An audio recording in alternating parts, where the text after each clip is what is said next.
Hi, I'm James Martis with Plus One, a proud member of NTCA, and I want to welcome you to the Smart Rural Community 3-part Senior Safety Series designed to keep you safe online.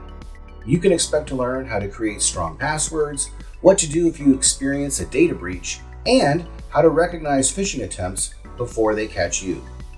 Whether you watch the videos individually or as a complete set, you'll discover helpful tips and tools presented in a practical and straightforward way to protect yourself confidently. Your guide to online safety is around the corner. Well, let's get into understanding phishing and how to spot it. And we can start off with a definition so we're all on the same page. Phishing is a type of online scam where attackers impersonate a legitimate organization or individual to steal our information, such as passwords, credit card numbers, social security numbers, etc. So this is a play on the word of fishing, right? You go fishing, you put some bait on a line, you cast it, you figure someone's going to bite. And that's what these bad actors are expecting as well. That if they send out enough emails, somebody's going to reply to it. Someone's going to click and engage with me, the bad actor, so that I can trick them into giving me access to their data or sending me money. Now, what we see here is a report put out every year by the FBI called the Elder Fraud Report. So for those, it covers those that are 60 years plus.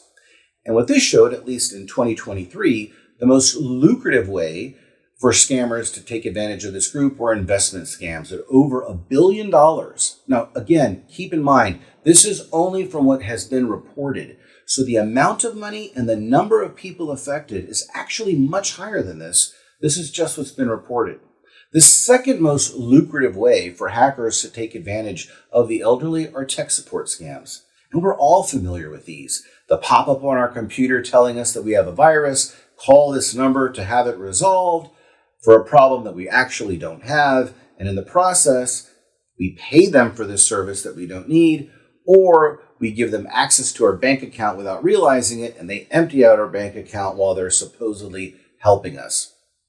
Business email scams, where maybe the business is saying you need to update your password. In the process, we're actually giving them our password, which is unfortunate.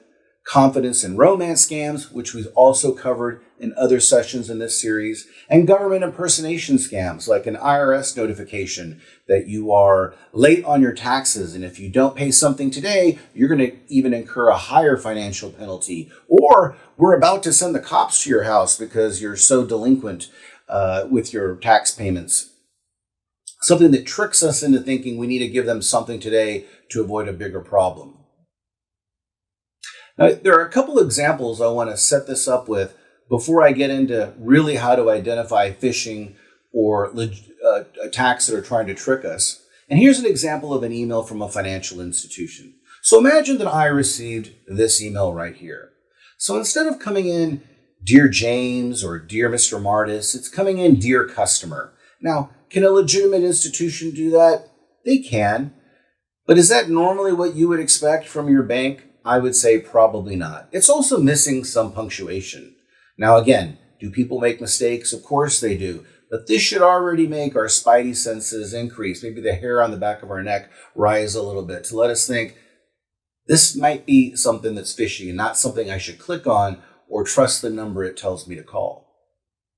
But it also tells me to re-update my account information. Re-update, that's not the way we normally speak, right? That's an unusual way to say to update. I mean, what's the difference between updating and re-updating? It's a weird use of the word or the weird use of the English language. That should also let us know that maybe this is nefarious. Now, I could go on, but the point is, this is how we identify phishing, is by looking at these different things that set off our mind to say, this doesn't seem right. This doesn't seem legitimate. Of course, people can make mistakes. There are a little too many mistakes. Now, that was one via email and traditionally what we called phishing. The same process of appearing legitimate and sending us a message, if it's done over text, is now referred to as smishing. It's a play off of the SMS, so taking the S and called smishing, where the email is phishing. And if they're calling you and doing the same process, hi, I'm from the bank, that would be called a vishing because it's voice, but it's all the same concept, right, of phishing. In this case, you're being notified by a financial institution of a charge at a pet store. Was this you? If not, call us. And you think, oh, I didn't make that charge. I better call that number right now to let them know that this is fraudulent. Well, it was fraudulent to begin with, and now once they get me on the phone, they're going to ask me for things to take advantage. They're going to either want me to give a password to verify who I am, or they're going to say they want me to give them my account number so that they can refund the money, and in the process, they're going to end up tricking me so that they can actually take money from my account. Right? That's what these are trying to do.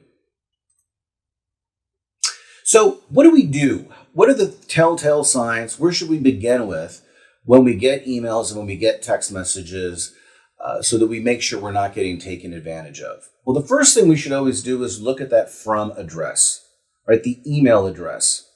So think if it's a bank, it might be support@yourbank.com. But scammers will use variations because depending on their sophistication, they may not be able to spoof, and I'll talk about that a bit more here in a minute. Spoofing where they actually looks legitimate, actually uses the actual phone number or name of the bank.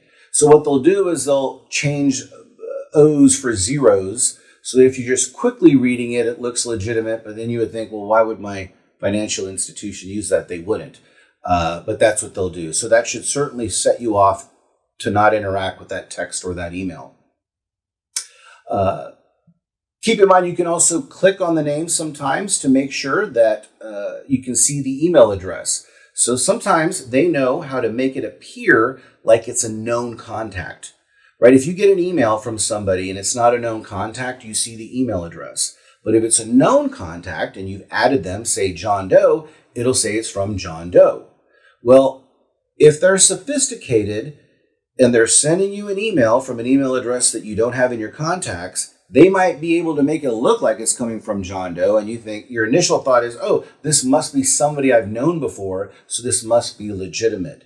Well, keep in mind, you can always click on the name to see the email address. That way that might help set you off to know that's not a legitimate email address or a legitimate email address from my financial institution. Another is to never click on a link directly. So if you get an email on your desktop or on your computer, you can use your mouse to just hover over that link, that hot link or magic link or hyperlink, however it is you refer to it. And when you hover over it and just leave the cursor over the link, it should show you the full URL. So you can kind of do a quick investigation. Is that going to a legitimate place, to a place that whatever this legitimate company would be sending me to, rather than something that looks illegitimate? Now, if you're using, say, your smartphone or a tablet and you don't have a mouse, what you do is you long press. So if you click the link and then hold down, don't deselect it, then it should also show you that URL. Then when you release, it doesn't take you there unless you just do the tap. So you should be able to just long press to see that full URL to figure out if it looks legitimate or not. Now keep in mind, some of these tips require you to use your judgment, right? All I can do is give you ways that they try to trick us. Ultimately, it's up to us to try to figure out if we're getting tricked. Other red flags, though, in combination of these, are urgent or threatening language, kind of like act now or you'll be suspended, or act now or final notice, or you're going to be cut off today, or you're about to receive a much greater penalty, or you're about to be arrested. All of these kinds of language or threatening language should be a red flag for us. Obviously, sometimes there might be an emergency that day, but it's unlikely that that's what your bank is going to be telling you. I've already covered everything from poor grammar to spelling errors to awkward phrasing. That should all tip us off that something looks a little fishy here. And I probably shouldn't be clicking on things or calling the number that's provided in that text or that email if there's grammar, spelling errors, or awkward phrasing. Unsolicited attachments. This is very common. You'll just receive an email with something titled invoice.pdf, or here's a photo, or here's a movie to watch. And what they want us to do is to access that document. Sometimes just the act of accessing that attachment installs a virus or installs malware onto our device. Or it's just a further way to trick us so that we call the number in that attachment or believe that they're legitimate. So, think about it. If you didn't request an invoice from somebody, or you wouldn't be getting an invoice from somebody, you probably shouldn't be clicking that attachment. And the last point, another red flag, direct requests for sensitive information. Your financial institution is never going to ask you to text them your password. They're never going to ask you to give that password over the phone. They shouldn't be asking for your social security number, even though sometimes they do, but you shouldn't be required to give that. So anytime that you're required to give this over the phone or in a form, you want to make sure that everything looks legitimate, right? So if it is a financial institution, that domain is for your bank and not potentially someone impersonating your bank. Some best practices to help you in this process, and we hear about it all the time, and that is, and I've said this before in the series, keep all of your software up to date, whether it's on your devices or your computers or your laptops. You want to make sure that the operating systems are up to date. They are not perfect, and they have updates. Sometimes there are backdoors into the operating system, and they get corrected with updates. That's why we want to keep our software up to date. But you also want to have an antivirus program that can also scan your device to make sure that nothing nefarious is on there, and to continually check for malware. That's the bad software that we ultimately unintentionally install when we're clicking on things that we shouldn't be. You also want to enable spam filters for your email providers. Hopefully, we're mostly all familiar with this. That's the junk folder or the spam folder. We know that sometimes legitimate things get put in the junk folder and spam folder. But this is just an effort by our email providers to help us have an inbox and have a separate box of this might be nefarious content. A lot of times it's just that spammy email. Technically legitimate emails, just the stuff that we don't want to see every day. But in there will be nefarious things. When you identify that, if you're checking out your spam or junk folder, you should press the button with the email provider of saying this was a phishing attempt or this was junk. Let them know so that they also get better at identifying to protect us all. That's how we're all going to do better to protect each other. And always verify independently. Now, what does that mean? Well, if you get something that says you need to act now, and you're thinking, I don't think this is real, but if it was, it would be serious. So, I don't want to ignore it. And James says I shouldn't click it. I shouldn't call the number. Well, you don't have to call the number that was texted to you. You don't have to call the number that was emailed to you. If it's from your bank, you can go on your own to the bank's website and look up the contact information. I'm going to call that number from the actual website and then tell them, hey, I received this email that says this, right? So at least that way, you're calling a legitimate number from the legitimate institution to confirm something that your spidey sense was telling you was wrong. And that's the independent verification. You don't have to use what was sent to you. You can go and look it up yourself and call that number. And so you see it all kind of works together. The antivirus and the spam filters and our manual, our own intuition, together is how we protect ourselves from these phishing attempts. Now, there's actually a really neat online quiz that Google put together with Jigsaw. You can find it at phishingquiz.withgoogle.com. There's the URL up there at the top. And I just want to go through a few as an example, but you should definitely do this on your own. It's free. You don't have to really give them any information. I think they ask for your name or email address so that they can use that in the quiz to try to see if they could stump you into figuring out if something was legitimate or not. Okay, here's one example. Someone sends me an email that they shared a document. So I got a document here. I got an email from someone supposedly named Luke Johnson, and it says it's called the department budget. Now, if you're retired, you probably aren't going to be sent any department budget attachments. So that should already tell you this is not legitimate. I shouldn't be clicking on department budgets because I'm not dealing with department budgets anymore. But let's say that you are still working. Do I know a Luke Johnson? Was I waiting on a department budget document from Luke Johnson? Right now, if I'm not, again, another reason why I probably shouldn't be clicking on this stuff. But in this case, let's assume that I knew Luke Johnson. Like they had spoofed the name. Maybe it's someone from my company, because sometimes hackers will get a company email from a company or from somebody we know that will steal our contacts, and then they'll email you back from somebody that you do know, so it looks legitimate. We've all received this, right? Even from a relative sometimes, and we think, hey, we let them know, we think your account got hacked because they emailed 500 people all at once. Well, in this case, if you were to hover over the link address, it's not a legitimate URL, right? And so that's just a way of figuring out that, and a way to test to make sure that you don't click on something, that you hover over it first to make sure that that URL looks legitimate. Another is, don't give up your credentials. So in this case, you get another phishing attempt. It's an email coming purportedly from PayPal. And man, does this look legitimate, right? They've got the logo. It's formatted nicely. They even have at the very bottom, don't recognize this invoice. It's like a warning, like don't be clicking on things that you didn't ask for. Well, that's good advice, PayPal. So this really looks legitimate, right? And what does it say? Oh man, there was a charge. Well, I didn't make that charge, so I better click on this, right? And that's what they're trying to do. And so in this case, these phishers are hoping that you'll call this number, but in this case, this is not a legitimate number. So they did a really good job here in trying to trick you, trying to trick me, right? The only way you would know is if you had looked up whether or not this was actually one of PayPal's customer support numbers. Time to upgrade. So here's Dropbox, a service if you're not familiar with Dropbox, where we can keep our files, upload our pictures and documents. And it's time for me to upgrade. It's no longer syncing correctly. New files have been added, won't be accessible. It's time to upgrade. I need to get more storage, right? And click here to upgrade. I got to pay a little bit more to get more storage. Is this legitimate? It doesn't have my name, but it says it's from Dropbox. Well, this actually is a legitimate email. It actually is from Dropbox. And if you hover over the blue box, again, you'll see this if you're doing the quiz live, you'll notice that it actually goes to Dropbox's website.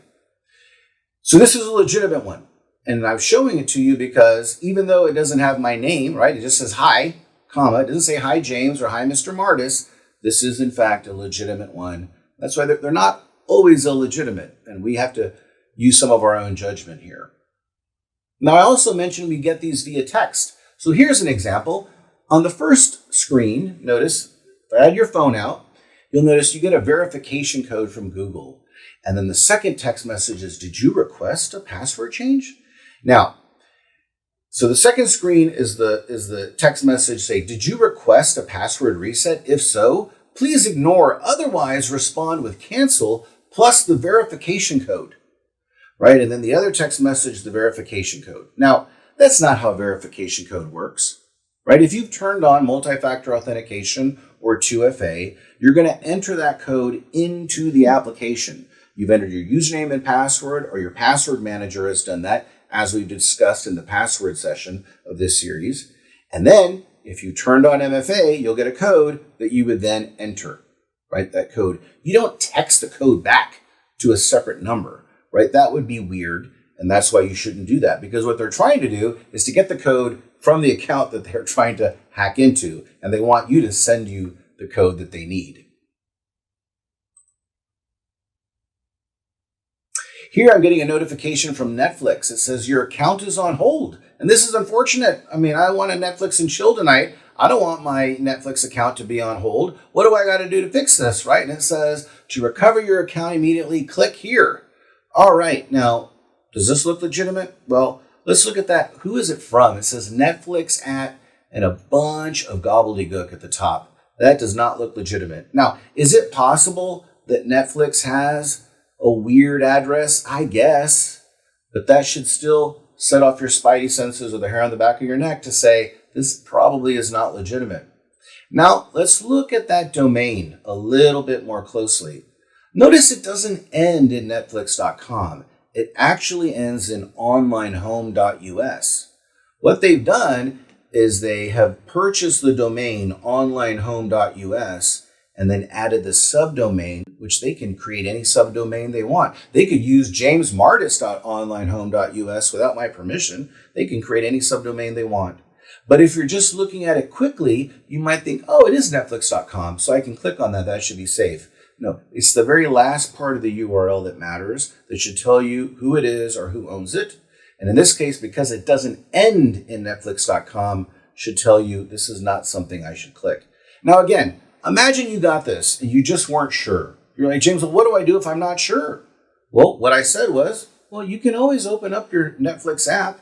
Does it work properly? Open your Netflix app up and go into the account section. Is it asking you to update any information?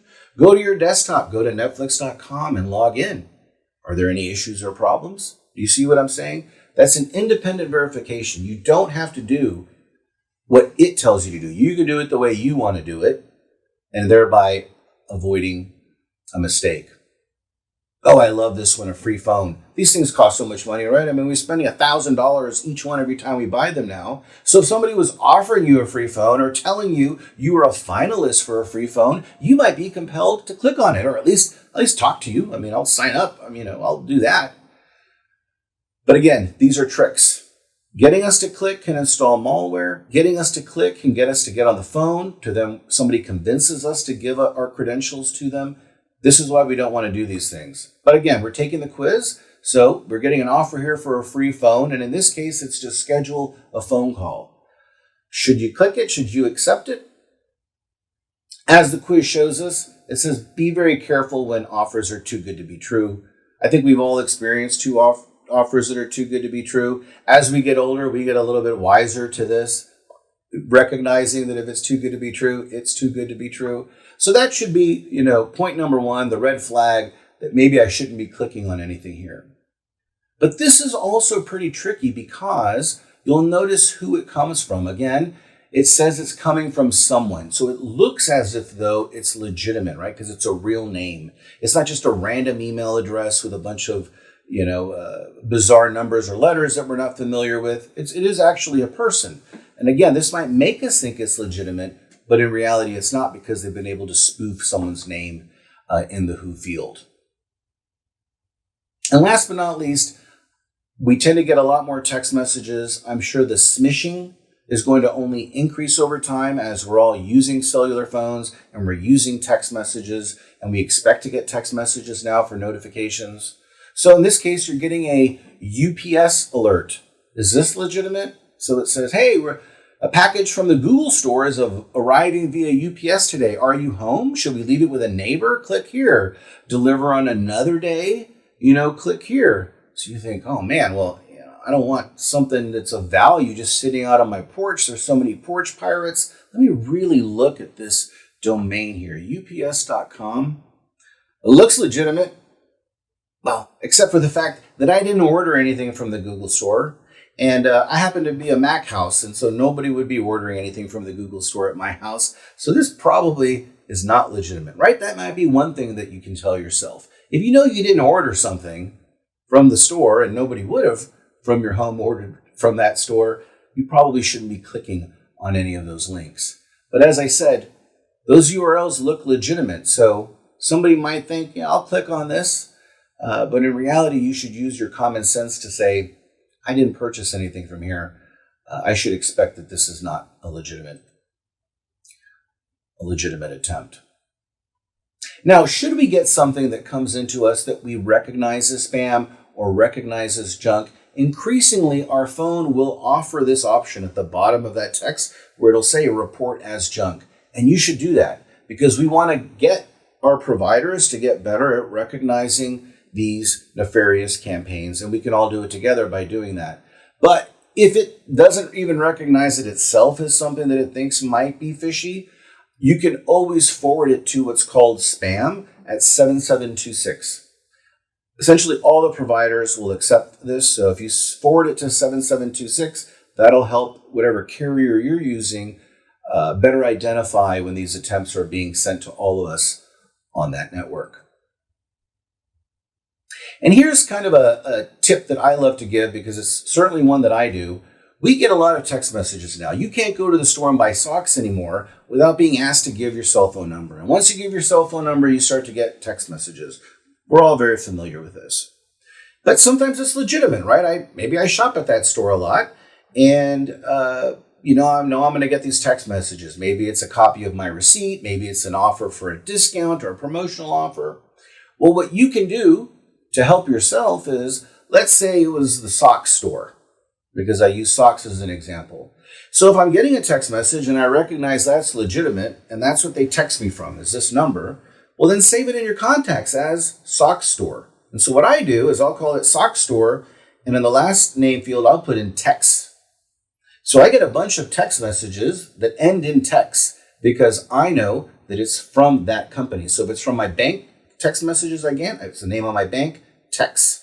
If it's from the pet store I go to, it's the name of the pet store, text, right? So that way when they come through, I know I've already saved that texted number in my contacts to know it's legitimate. And it makes it a lot easier on me. That way when it comes in from something I don't have saved, it already lets me know, is this legitimate or not?